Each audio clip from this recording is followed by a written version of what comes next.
do you guys want to know? Well, I won't comment, obviously, from a classified setting, other than Israel has no choice.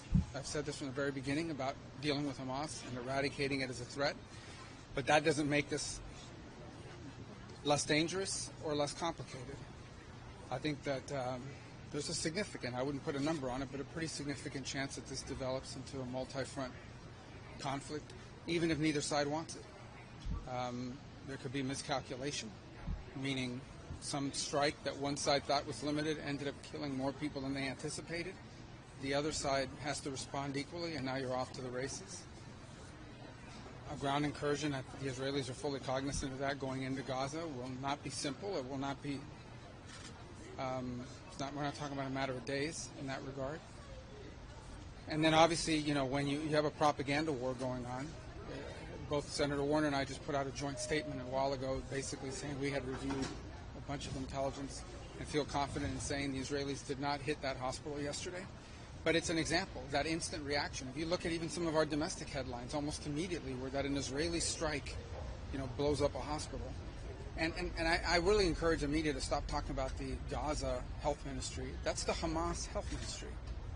That's who's reporting this. And the purpose of putting that out there is not just to demonize Israel, it's to inflame the streets in Jordan, in Lebanon, in the broader Arab and Muslim world. It's all part of an informational strategy as well, which threatens to spread this conflict beyond just the armed conflict to some real internal problems in a number of countries in the region. In terms of the supplemental, do you see yourself supporting?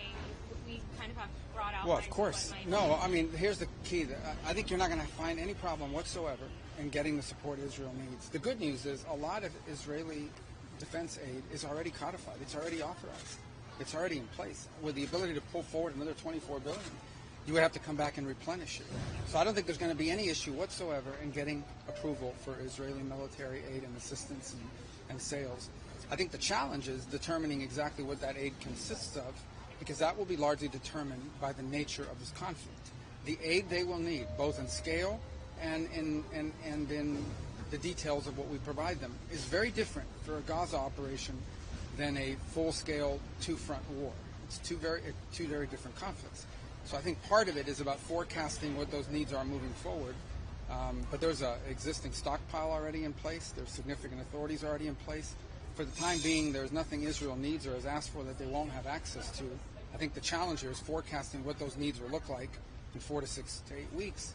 And that's hard to do until we know what the nature of the conflict is. What Has there been any discussion about the casualties in the Gaza hospital? Has there been a refined number? I don't know about the number. I can tell you that Senator Warner and I both spoke about it, issued a statement a while ago, and we're very confident, based on everything we saw, that was not the Israelis. All right? I bet you Schumer's right over my shoulder. There he is. There he is. Always, always.